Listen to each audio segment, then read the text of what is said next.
이어서 유죄를 전제로 한 피고인의 양형과 관련해서 판단합니다.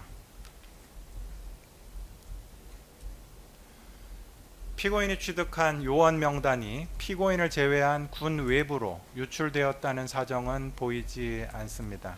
그리고 이 사건 알선 수재 범행을 기초로 한 청탁 알선은 실패에 그쳤고, 다른 통상적인 경우와 달리 이 사건 알선 수재의 금품은 피고인의 개인 이득을 취득하기 위한 것이 아니고 알선 청탁을 수행하기 위한 비용 명목조이기도 하는 등 일부 참작할 만한 사정은 엿보입니다. 그러나 이 사건 범행은 육군 정보병과 장성 출신인 피고인이 민간인 지위에 있으면서도 현역 국방부 장관 등 군 인사권자와의 개인적 관계를 내세워 진급 심사에서 탈락해서 절박한 상태에 있던 후배 군인들의 인사에 관여하려는 시도를 하고, 계엄 상황을 염두에 둔 준비 행위로서 이 사건 수사단 구성을 주도하면서 인사에 관해서 자신의 도움을 받고 있던 후배 군인들까지 주요 역할을 수행하도록 끌어들인 범행입니다. 피고인의 이 사건 범행은 아무런 실체적 요건을 갖추지 못한 이 사건 계엄이 선포 단계까지 이를 수 있도록 하는 동력 중 하나가 되었고, 그로 인해서 단순히 개인정보보호법 위반이나 특정범죄 가중 처벌 등에 관한 법률 위반 알선 수재 범행의 죄책만으로 평가할 수 없는 위헌 위법적인 비상계엄 선포라는 중대하고 엄중한 결과가 야기되었습니다. 그러한 점에서 피고인에게 그에 대한 엄중한 책임을 묻지 않을 수는 없습니다. 다만 피고인에 대해서 별도 공소 제기된 이 법원 2024 고합 1522호 사건이 특별검사법상 심리기간의 제한 등 문제로 병합되지 못한 채 진행되었는 바, 위 사건과 병합심리가 진행되었을 경우와의 형평은 피고인에 대한 양형 요소로 고려하여 피고인에 대한 최종 형량을 정합니다. 이상과 같은 이유로 피고인에 대해서 다음과 같이 최종 판결합니다. 피고인을 징역 2년에 처한다. 압수된 2025 고합 932호 사건의 증제 1호증, 8호증을 각 몰수한다. 피고인으로부터 2,490만 원을 추징한다. 자, 이것으로 이 사건 판결 선고를 마치겠습니다. 피고인은 이 판결에 불복이 있으면 7일 이내에 이 법원에 항소장을 제출할 수 있습니다. 이상으로 이 사건 판결 선고 절차를 모두 마칩니다. 지금부터 이 사건에 관한 선고 절차를 시작하겠습니다. 피고인 노상원에 대하여 검찰은 2025 고합 932호로 피고인이 진급 청탁 알선 명목의 비용조로 첫째, 2024년 8월 및 9월경 두 차례에 걸쳐 김모 대령으로부터 현금 1,500만 원과 상품권 600만 원 합계 2,100만 원 상당의 금품을 수수하고, 2024년 10월경 구모 준장으로부터 현금 500만 원의 금품을 수수하였다는 혐의에 대해서 특가법상 알선 수재죄로 기소했습니다. 그리고 내란 특검은 2025 고합 901호로 정보사 요원 등 개인정보 취급 권한이 없는 피고인이 2024년 10월 중순경부터 2024년 11월 19일까지 정보사령관 문모 소장, 정보사 대령인 김모 대령과 정모 대령으로부터 HID 요원 및 정보여단 소속 정보사 요원 등의 개인정보를 확보했다는 혐의에 대해서 개인정보보호법 위반죄로 이 사건 기소를 하였습니다. 이 사건 기소 대상 범죄에 관해서 먼저 유무죄 여부에 관해서 판단하도록 하겠습니다.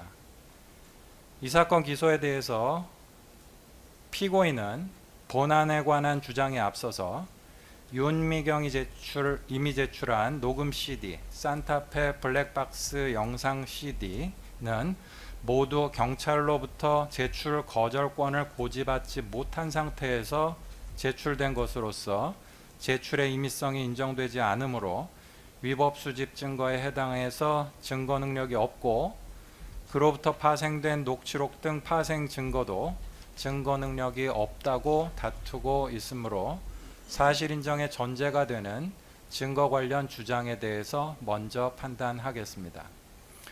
그 부분에 관해서 살피건대, 피고인이 증거 능력을 다투는 대상인 녹음 CD, 블랙박스 영상 CD와 위 각 CD에 포함된 피고인과 대화자들의 음성을 녹취한 녹취록은 이 부분 공소 사실에 대한 유죄의 증거로 사용하지 않습니다.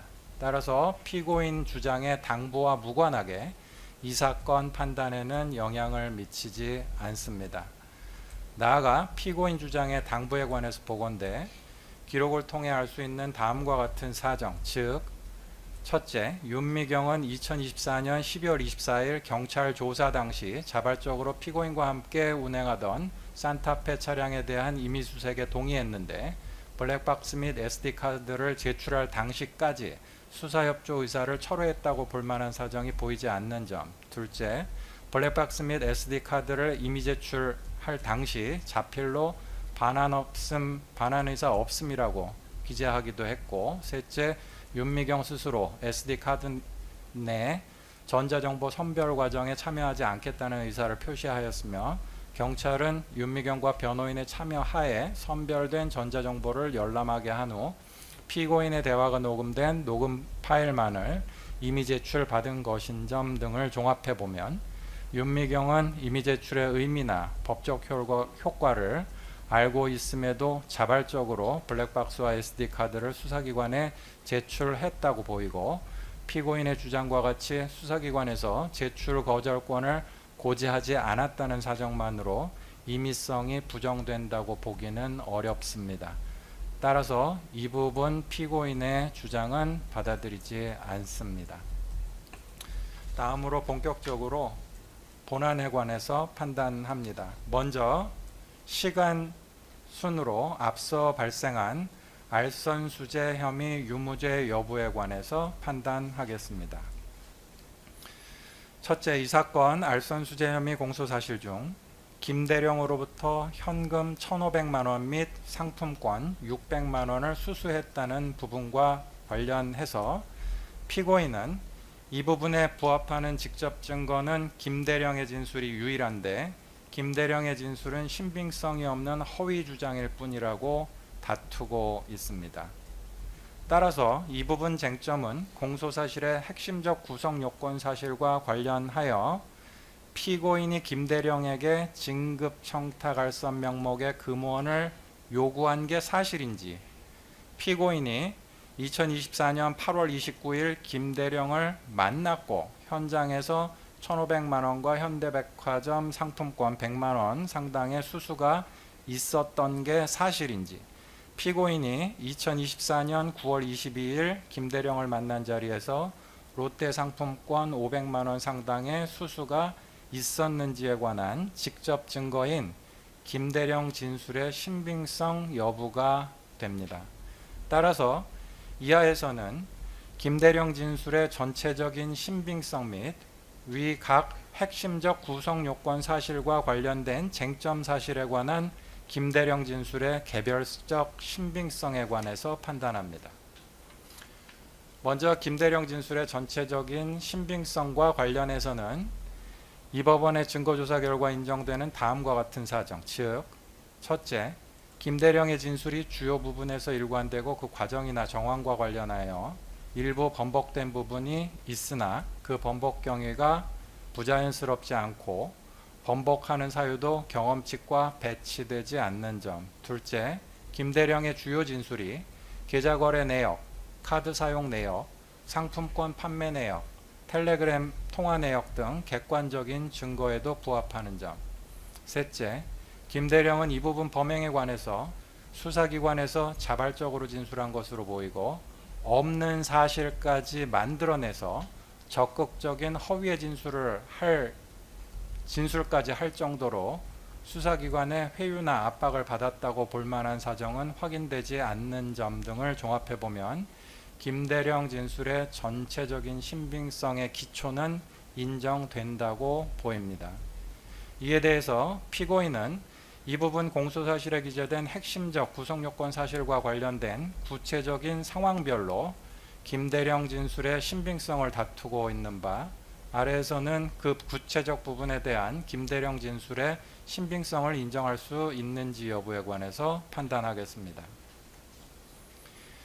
피고인이 김대령에게 2023년 10월경 및 2024년 7, 8월경 진급 청탁 명목으로 금품을 요구했다는 부분과 관련해서 피고인은 2023년 하반기 무렵 김대령이 유일하게 준장으로 진급할 수 있는 직위는 정보사 예하 정보여단장이었고, 위 정보여단장 직위에 관해서는 이미 2020년 임명된 지모 장군의 임기가 2024년까지 연장된 상태였기 때문에 김대령의 준장 진급 가능성이 높지 않았던 점, 그리고 피고인이 2024년 7, 8월경 문사령관으로부터 김대령의 승진 로비 관련 이야기를 듣고 김대령에게 조심하라고 말하기까지 했던 점 등에 비추어 피고인이 김대령에게 위와 같은 제안을 하는 것은 객관적 정황과 상식에 반하므로 피고인이 김대령에게 진급 청탁 알선 명목의 금원을 요구했다는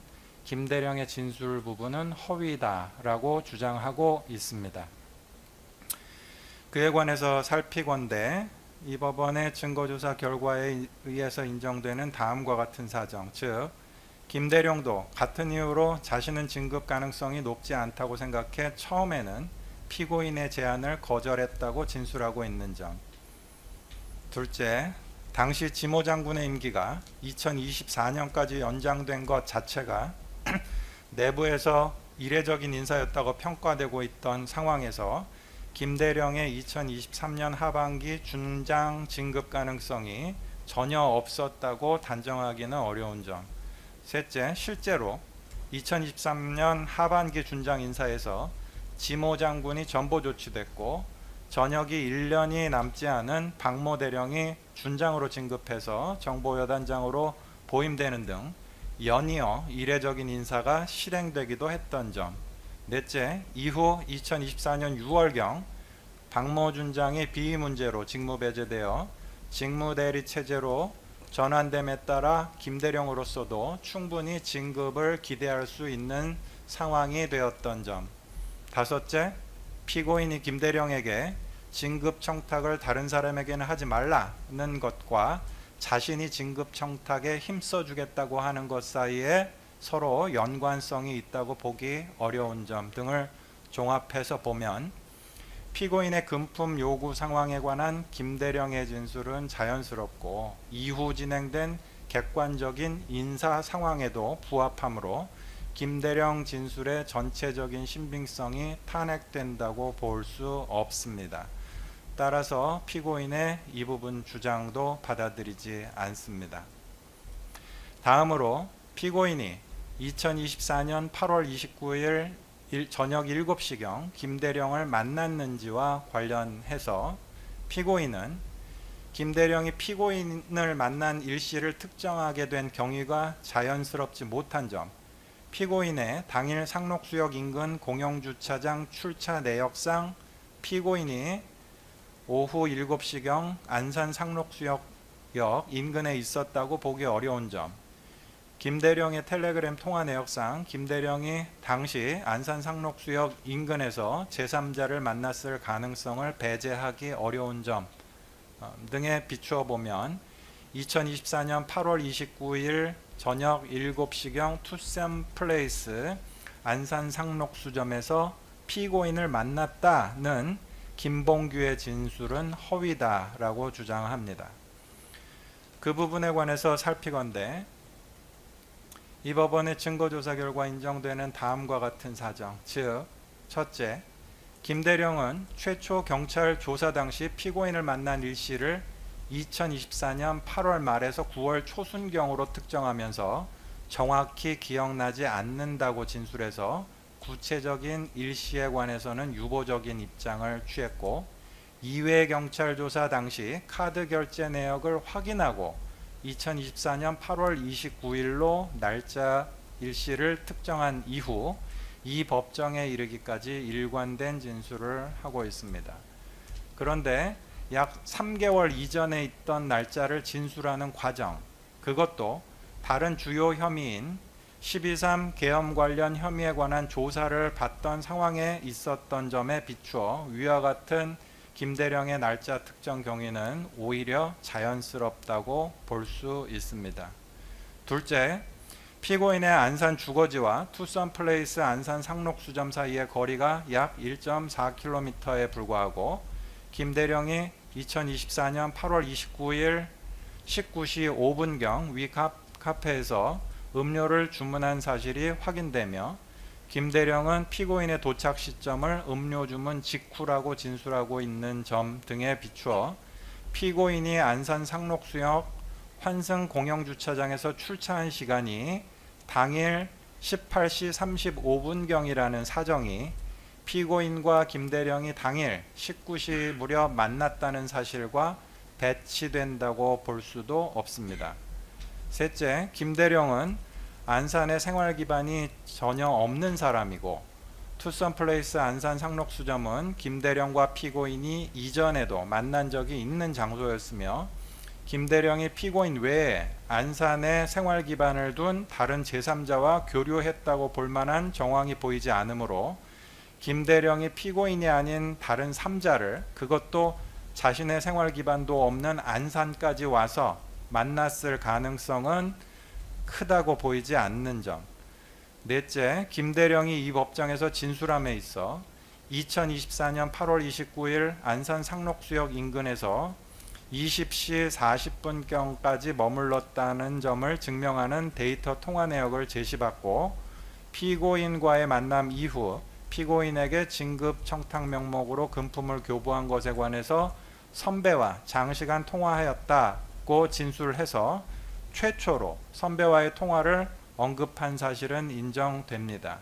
그렇지만 수사기관에서 2024년 8월 29일 19시 20분경부터 20시 40분경까지 상황에 관해서는 조사가 전혀 이루어지지 않은 것으로 보이고, 지인이 형사사건에 연루될 수 있는 상황에서 수사기관의 위와 같은 사실을 자발적으로 밝히지 않았다고 해서 김대령의 진술의 신빙성이 부족하다고 평가할 수는 없습니다. 다섯째, 피고인은 2025년 7월 2일자 변론 요지서를 통해 혐의 일시 무렵 나나스 베딩이라는 이불가게에 갔다는 취지로 알리바이 주장을 하였는데, 특별검사 측에서 추가로 제출한 녹음 증거를 확인하고 위 주장을 철회하는 등 피고인 주장의 신빙성을 의심케 할 만한 사정도 엿보입니다. 이러한 사정을 종합해보면 2024년 8월 29일 19시경 투썸 플레이스 안산 상록수점에서 피고인을 만났고 그 자리에서 현금 1,500만 원을 교부했다는 김대령 진술의 신빙성은 충분하다고 보이고, 이에 반하는 피고인의 주장은 받아들일 수 없습니다.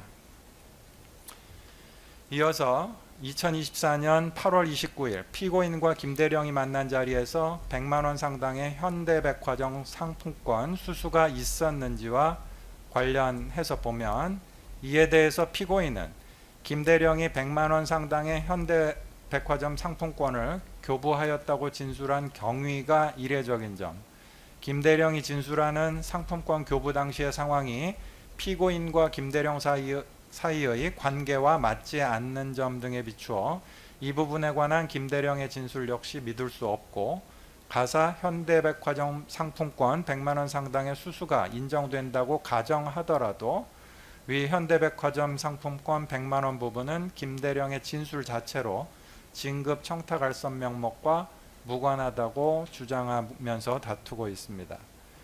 그 부분에 관해서 보건대 기록에 의하면 피고인이 김대령으로부터 다른 날 선물로 받은 것이라고 주장하며 현대백화점 상품권을 이미 제출한 이후인 2025년 3월 27일경에서야 김대령이 피고인에게 위 현대백화점 상품권도 현금 1,500만 원과 함께 교부하였다고 최초로 진술하기 시작한 사실이 확인되기는 합니다. 그러나 기록을 통해 알 수 있는 다음과 같은 사정, 즉 2024년 8월 29일 19시경 무렵 피고인과 김대령이 만났고 그 자리에서 진급 청탁 알선 명목으로 현금 1,500만 원의 수수가 있었음은 앞서 본 바와 같은데 위 만남의 주된 이유는 피고인에게 현금 1,500만 원을 교부하기 위한 것이었던 점. 두 번째로 이 부분에 관한 김대령의 해명 요지는 현대백화점 상품권은 김대령이 2024년 4, 5월경 고등학교 선배로부터 받은 것을 피고인에게 다소 우발적으로 현금과 함께 교부하게 된 것이어서 경찰 조사 당시 이를 떠올리지 못했다는 것인 바, 위와 같은 김대령의 해명이 사회통념과 경험칙상 수긍할 수 없는 것이라고 보기는 어려운 점. 세 번째로 김대령이 피고인을 아랫사람 대하듯 행동하였다는 주장은 변호인의 주관적 평가에 불과하고 이를 김대령 진술의 신빙성을 탄핵할 만한 정황이라고 보기는 어려운 점 등을 종합해서 보면 피고인이 주장하는 김대령의 진술 경위와 당시 상황에 관한 일부 진술 내용만으로 이 부분에 관한 김대령 진술의 신빙성이 탄핵된다고 평가하기는 어렵습니다. 또한 위와 같이 신빙성 있는 김대령 진술에 의해서 확인되는 다음과 같은 사정, 즉 김대령의 상품권 교부 이유, 상품권의 교부 시점, 그리고 당시 피고인의 반응 등을 종합해 보면 위 현대백화점 상품권 역시 현금 1,500만 원과 마찬가지로 진급 청탁 알선 명목으로 교부되었음이 인정되고 따라서 대가성도 인정이 됩니다. 결국 피고인의 이 부분 주장도 받아들일 수 없습니다. 마지막으로 2024년 9월 22일 500만 원의 롯데상품권 수수가 있었는지와 관련해서 보면 이에 대해서 피고인이 추적이 용이한 상품권을 요구할 이유가 없는 점, 피고인과의 만남 당일 상품권을 급하게 구매하였다는 것은 상식에 반하는 점 등에 비추어서 이 부분에 관한 김대령 진술의 신빙성 역시 인정할 수 없다고 주장하고 있습니다.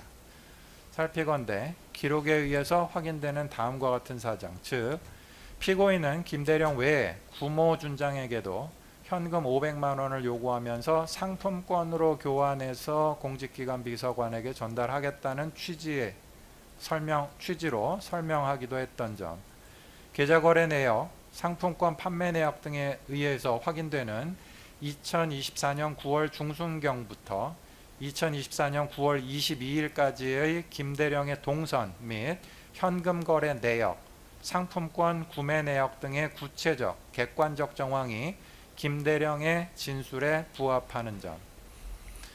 셋째, 김대령에게는 피고인에게 교부하는 것 외에 구매해서 보유하고 있던 롯데백화점 상품권을 달리 사용하거나 활용해야 할 필요 상황이 보이지 않는 점 등을 종합해보면 이 부분에 관한 김대령의 진술 역시 신빙성이 인정됩니다. 따라서 이에 반하는 피고인의 주장도 받아들이지 않습니다. 이와 같이 이 부분 김대령 부분에 해당하는 공소사실에 부합하는 김대령 진술의 신빙성이 전체적으로 인정이 되고 신빙성 있는 김대령의 진술과 앞서 본 계좌거래 내역, 카드 사용 내역, 상품권 구매 내역, 데이터 통화 내역 등 객관적 증거에 의하면 피고인이 김대령으로부터 공소사실 기재와 같이 2회에 걸쳐서 현금 1,500만 원 및 상품권 600만 원을 교부받은 사실이 모두 인정되고 위각 금품 모두 진급 청탁 알선과의 사이에 대가성도 인정되므로 김대령 부분에 대하여는 피고인에 대해서 모두 유죄 판단을 합니다. 자, 이어서 932호 두 번째 공소 부분인 구준장으로부터 현금 500만 원을 수수했다는 부분에 관해서 판단합니다. 피고인은 다음과 같이 주장하면서 이 부분 공소 사실을 다투고 있습니다. 첫째, 구준장이 보내온 쇼핑백에는 500만 원 현금이 들어있지 않았고 이 부분에 부합하는 직접 증거는 구준장의 진술이 유일하다. 둘째, 그런데 구준장의 진술은 금품 교부 대상의 호칭을 공직기관 감사관에서 공직기관 비서관으로 변경하고 전달자인 공소령에 대해서 구준장이 지정했다고 하다가 피고인이 지정한 것으로 변경 진술을 했던 점, 그리고 피고인과의 연락 방법에 관해서도 텔레그램만 이용했다고 하다가 일반 통화 내역을 제시받고 또 제대로 설명하지 못하는 등 진술의 일관성이 없고 피고인과 구준장의 관계상 피고인이 위험을 무릅쓰고 구준장의 진급을 위해 노력할 이유나 동기가 없었던 점, 구준장은 자신이 입건된 내란 사건에서 선처를 받기 위해 피고인에게 일방적으로 불리한 진술할 동기가 있었던 점 등에 비추어 이 부분 공소사실에 부합하는 구모준장의 진술은 신빙성 없는 허위 진술에 해당한다고 다투고 있습니다. 살피건대 기록을 통해 알 수 있는 다음과 같은 사정, 즉 피고인이 지적하는 금품교부 대상자의 직책명, 금품 전달자의 특정 경위, 피고인과의 연락 방법 등에 대한 구준장의 진술이 일부 번복되기는 하였으나 이는 수사기관에서 추상적 기억에 의존해서 한 진술을 일부 변경한 것에 불과한 것으로 보이고 번복 경위에 관한 구준장의 설명도 충분히 납득되는 범위 내에 있다고 보이는 점, 일반 통화 내역은 대부분 피고인 발신으로 되어 있어 피고인과 연락 시 텔레그램을 이용했다는 구준장의 입장과 배치되는 것으로 보기는 어려운 점 등을 종합해보면 피고인 주장의 사정만으로 구모준장의 진술을 일관성 없는 것이라고 보기는 어렵습니다.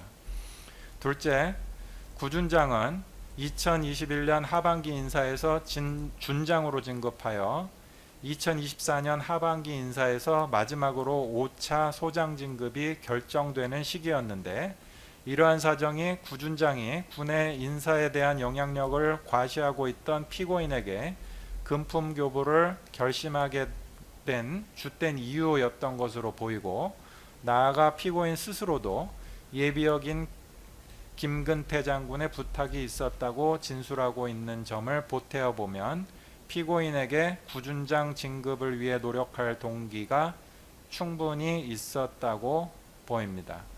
셋째, 구준장이 수사기관에서 회유나 압박을 받아서 허위 진술을 한 것으로 볼만한 사정이 확인되지 않고 오히려 구준장은 이 법정에 이르기까지 알선수재 범행의 공여자가 처벌받지 않는다는 사실을 전혀 인지하지 못했던 것으로 보이는 바 처벌의 위험성을 감수한다는 인식하에 행해진 구모준장의 진술에 허위가 개입되었을 개연성은 크지 않다고 보입니다. 이와 같은 사정을 종합하면 이 부분 공소사실에 부합하는 구준장 진술의 신빙성도 인정되고 여기에 구준장의 지시에 따라 2024년 10월 13일 피고인을 만나 쇼핑백을 전달했다는 공모소령의 진술, 그리고 계좌거래 내역 등 객관적인 증거를 더하여 보면 피고인이 공모소령으로부터 수령한 쇼핑백에 현금 500만 원이 들어 있었음을 충분히 인정할 수 있습니다. 따라서 이에 반하는 피고인의 주장은 받아들이지 않고 구준장 부분에 대해서도 피고인에 대해서 모두 유죄 판단을 합니다. 다음으로 901호 개인정보 취득 혐의 부분에 관한 본안 판단을 하겠습니다. 이 부분 공소사실인 공소사실에 관해서 피고인은 중복기소 및 첫째, 중복기소 및 공소권 남용에 해당한다는 주장. 이 사건 기소가 중복기소 및 공소권 남용에 해당한다는 주장. 둘째, 개인정보 취득 및 인원 선발의 목적이 대량 탈북 대비 인원 선발이라는 주장.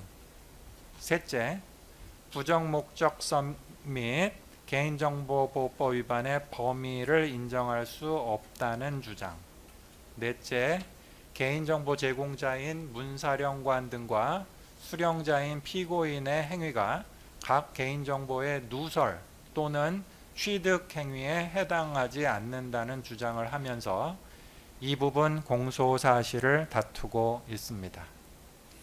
따라서 피고인의 위 각 주장에 대해서 순차적으로 판단합니다. 먼저 중복기소 및 공소권 남용 주장 부분에 관해서 판단합니다.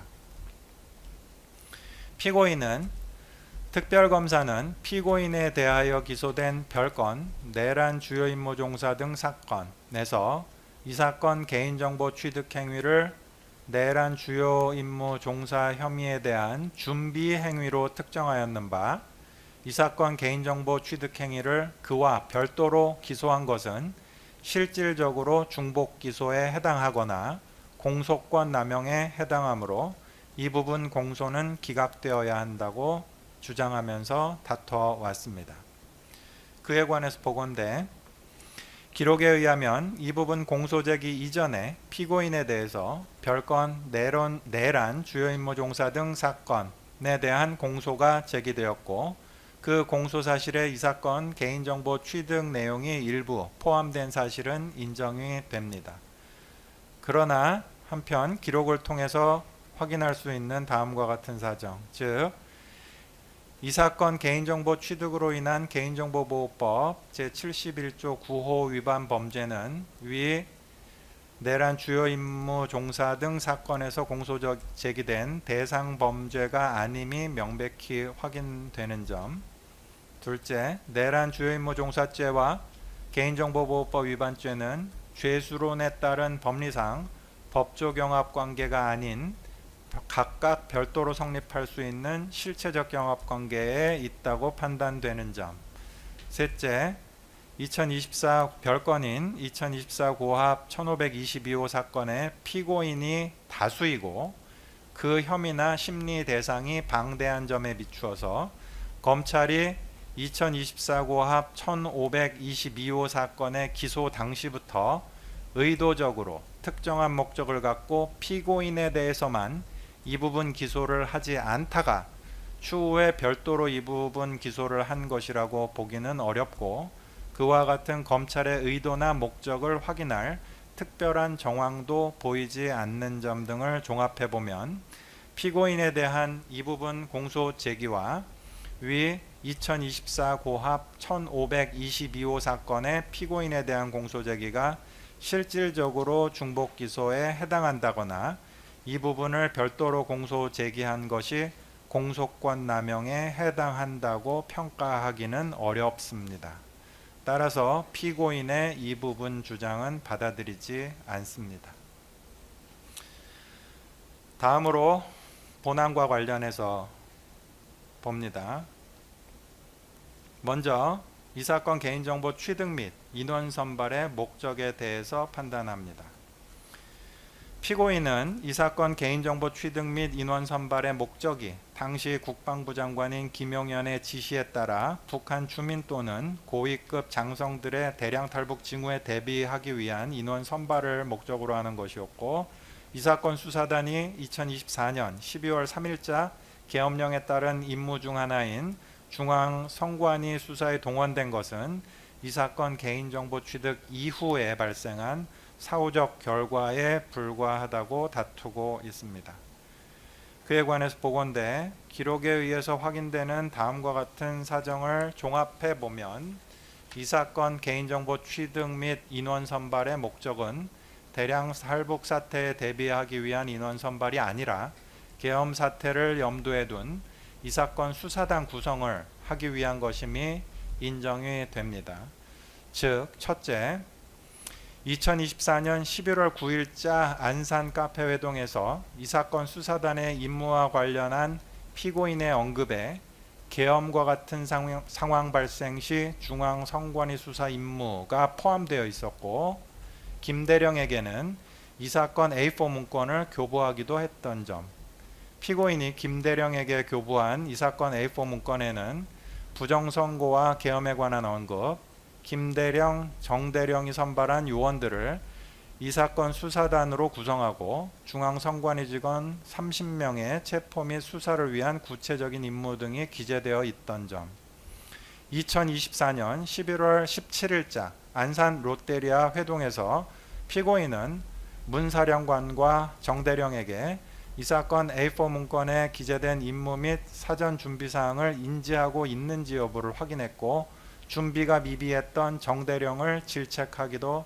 했던 점 등에 의하면 최소한 2024년 11월 19일 최종 명단 수령 당시는 인원 선발의 목적이 계엄 사태를 염두에 둔 중앙선관위 수사를 위한 이 사건 수사단 구성을 위한 것이었음은 명백하다고 보입니다.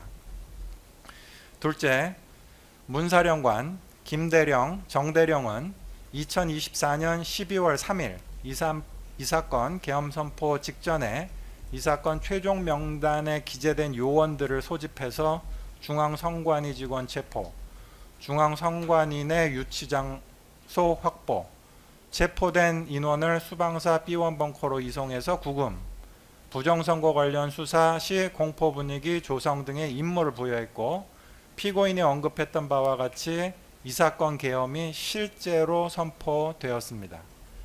이 사건 계엄 선포 이후에는 김대령과 정대령을 합동수사본부 제2수사단 수사 2~3부장으로 임명하고 이 사건 최종 명단에 기재된 요원들을 수사 2~3부로 편성하는 내용의 일반 명령에 따라 인사명령 초안이 작성되기까지도 하였습니다. 피고인의 이 사건 개인정보 취득 이후 객관적으로 진행된 위와 같은 일련의 사태들은 모두 피고인이 이 사건 개인정보 취득을 완료하기 이전인 2024년 11월 9일자 안산 카페회동에서 김대령에게 교부한 이 사건 A4 문건에 기재된 내용에 부합합니다. 사후적 정황을 포함한 위와 같은 사정은 2024년 8월 말경부터 시작된 이 사건 개인정보 취득을 위한 피고인의 행위들이 모두 계엄 사태를 염두에 둔 중앙선관위 수사를 위한 것이었음을 추단케 하는 강력한 정황이 됩니다. 셋째, 피고인의 이 사건 개인정보 취득 행위는 2024년 8월 말경 최초로 김대령에 대한 특수임무 요원 5, 6명의 선발 요청으로부터 시작돼서 1차, 2차, 3차 제공 명단 및 2024년 11월 19일 이 사건 최종 명단 보고를 받을 때까지 약 2달 반가량의 장기간에 걸쳐 이루어졌고, 그 과정에서 피고인의 수정 요구에 따라 제공자인 김대령, 정대령, 문사령관과 취득자인 피고인 사이에 여러 차례에 걸친 수정 과정을 거쳐서 최종 확정되었습니다. 이와 같은 경과에 비추어 보면 특별한 사정이 없는 한 2024년 8월 말경 최초 요구 당시의 목적과 2024년 11월 19일 최종 명단 수령 당시의 목적을 다른 것이라고 보기 어렵습니다. 그런데 2024년 8월 말경부터 2024년 11월 19일경까지 사이에 피고인의 이 사건 개인정보 취득의 목적이 변경되었다고 볼 만한 특별한 사정은 확인되지 않습니다. 넷째, 피고인이 문사령관에게 2024년 10월 초순경까지 이 사건 인원 선발이 대량 탈북 징후에 대비하기 위한 것이라는 취지로 언급한 사실은 확인됩니다.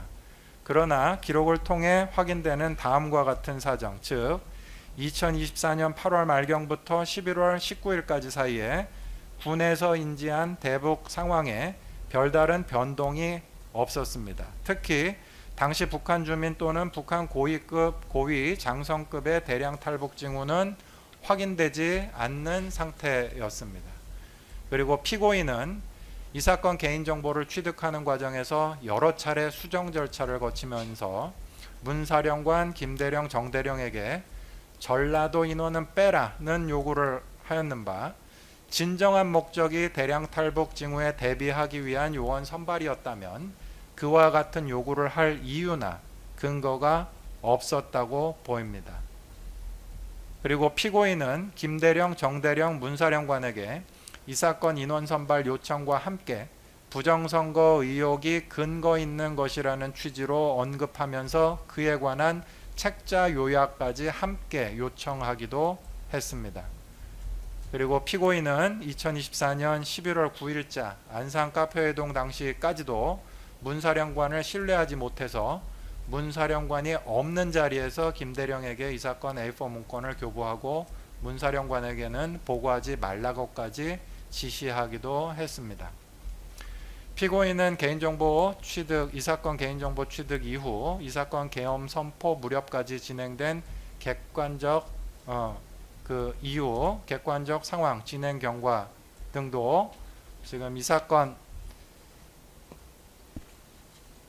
수사단 구성과 관련된 피고인의 인식과 목적 등을 추단하는 데 있어 여러 가지 객관적 상황도 부합합니다. 이와 같은 상황을 종합해 보면 피고인이 문사령관에게 2024년 10월 초순경까지 이 사건 인원 선발이 대량 탈북 징후에 대비하기 위한 것이라는 취지로 언급한 것은 이 사건 인원 선발 요청의 실질적 목적을 숨기거나 형식적 명분을 만들어 두기 위한 것에 불과하다고 보이고, 이를 이 사건 수사단 구성이라는 피고인의 인원 선발 및 개인정보 취득의 목적이 변경되었다고 볼 만한 특별한 사정에 해당한다고 보기 어렵습니다. 결국 이 사건 개인정보 취득 및 인원 선발의 목적은 이 사건 개인정보 취득이 개시된 2024년 10월 중순 이전부터 계엄 사태를 염두에 두고 중앙선관위 수사에 투입할 이 사건 수사단 구성을 위한 것이라고 인정이 됩니다. 앞서 본 바와 같이 이 사건 개인정보 취득의 목적이 이 사건 수사단 구성을 위한 것이므로 이 사건 수사단 구성이 위헌위법한 것이라면 피고인의 주장과 달리 피고인에게 부정 목적성 및 범위를 인정하는 데 아무런 문제가 없습니다. 따라서 이어서 이 사건 수사단 구성이 위헌위법한 것인지에 대해서 판단합니다. 살피건대 계엄 선포가 헌법이 대통령에게 부여한 권한이라 하더라도 헌법 준수 의무를 부담하고 있는 대통령으로서는 헌법과 법률이 정한 비상계엄 선포의 요건과 한계를 준수하여 신중하게 그 권한을 행사해야 합니다. 그리고 그것이 헌법재판소의 결정례이기도 합니다.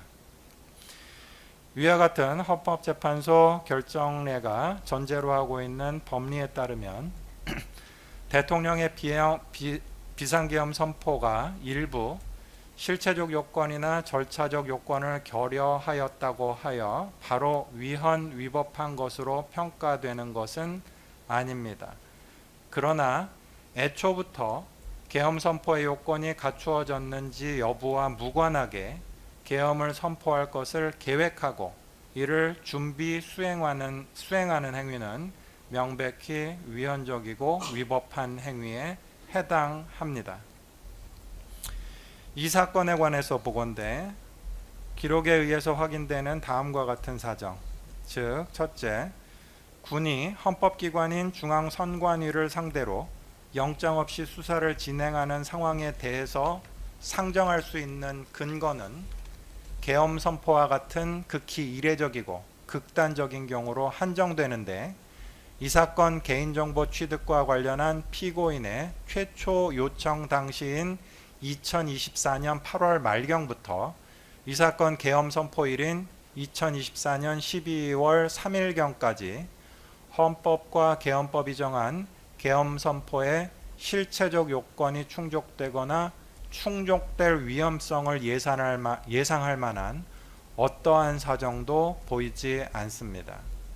둘째, 그와 같은 상태에서 피고인은 이 사건 계엄 선포 이전인 2024년 8월 말경부터 향후 계엄 선포를 염두에 두고 부정선거 의혹과 관련해서 중앙선관위에 대한 수사를 위한 이 사건 수사단 구성을 계획 실행했습니다. 셋째, 이 사건 수사단은 계엄 선포 직전에 이미 소집되어 임무 수행을 위한 준비에 착수했고, 이 사건 계엄 선포 직후 바로 구체적인 임무 수행을 실행하기도 했습니다.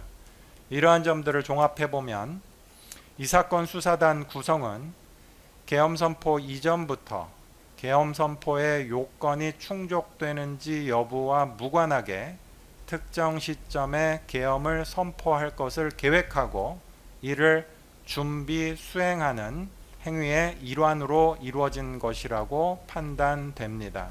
따라서 이는 위헌적이고 위법한 행위에 해당한다고 보지 않을 수 없습니다. 결국 피고인에게는 이 사건 개인정보 취득에 관한 부정 목적성과 범위도 인정되므로 피고인의 이 부분 주장도 받아들이지 않습니다. 다음으로 문서량관 등의 개인정보 제공과 피고인의 개인정보 수령이 개인정보보호법상 누설 취득에 해당하는지에 관해서 판단합니다. 이 부분에 관해서 피고인은 이 사건 개인정보의 제공 및 수사단 구성 과정에서 민간인인 피고인의 역할은 개인정보 제공자인 문사령관 등과 최종적인 보고 대상인 국방부 장관 김용현 사이의 정보보고 체계하에서 이를 중간에서 전달한 것에 불과한 바, 이를 개인정보보호법이 정한 구성요건인 제공자의 누설 또는 피고인의 취득행위에 해당한다거나 그에 관한 피고인의 인식이 있었다고 평가할 수는 없다고 다투고 있습니다.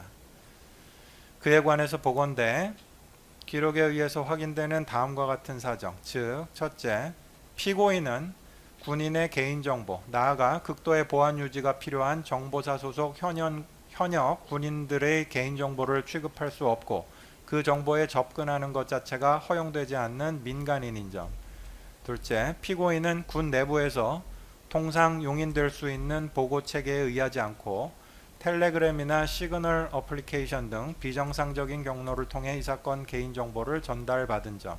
셋째, 피고인은 이 사건 최종 명단을 확정하는 과정에서 문사령관 김대령, 정대령에게 구체적인 가이드라인과 함께 수정 및 제작성을 요청하는 등 이 사건 명단의 내용을 확정하는 데에서도 실질적인 역할을 수행하였음이 확인되는 점.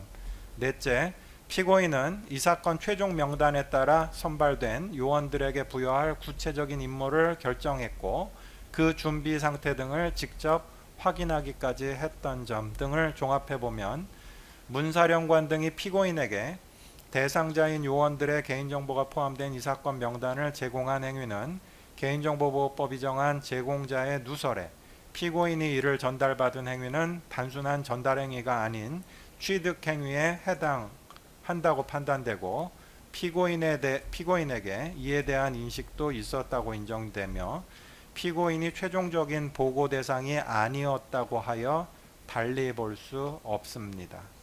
따라서 피고인의 이 부분 주장도 받아들이지 않습니다. 마지막으로 피고인은 개인정보 제공자인 문사령관 등의 고의를 인정할 수 없다거나 정당행위에 해당하여서 범죄가 성립되지 않으므로 대항범인 피고인의 범죄도 성립할 수 없다는 취지의 주장도 하나, 이 사건 개인정보보호법 위반의 범죄 성립과 관련해서 제공자와 취득자가 이른바 대항범인 필요적 공범관계에 있다 하더라도 각자의 행위가 범죄 구성 요건에 해당한다면 그에 따른 처벌을 받을 뿐이고 반드시 협력자 전부에게 범죄가 성립해야 하는 것은 아니라는 것이 대법원 판례에 따른 확고한 법리이므로 이에 반하는 피고인의 이 부분 주장도 받아들일 수 없습니다. 결국 이 부분 개인정보보호법 위반 공소사실에 대해서도 피고인에 대해서 전부 유죄 판단을 할 수밖에 없습니다.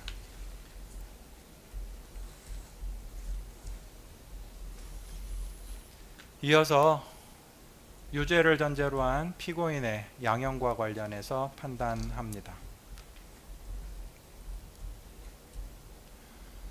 피고인이 취득한 요원 명단이 피고인을 제외한 군 외부로 유출되었다는 사정은 보이지 않습니다.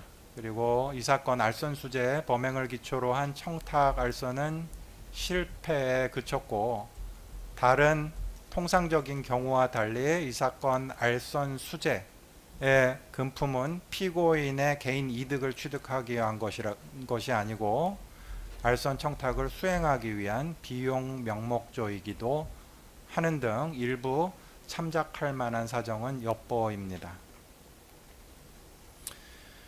그러나 이 사건 범행은 육군 정보병과 장성 출신인 피고인이 민간인 지위에 있으면서도 현역 국방부 장관 등 군 인사권자와의 개인적 관계를 내세워 진급 심사에서 탈락해서 절박한 상태에 있던 후배 군인들의 인사에 관여하려는 시도를 하고, 계엄 상황을 염두에 둔 준비 행위로서 이 사건 수사단 구성을 주도하면서 인사에 관해서 자신의 도움을 받고 있던 후배 군인들까지 주요 역할을 수행하도록 끌어들인 범행입니다.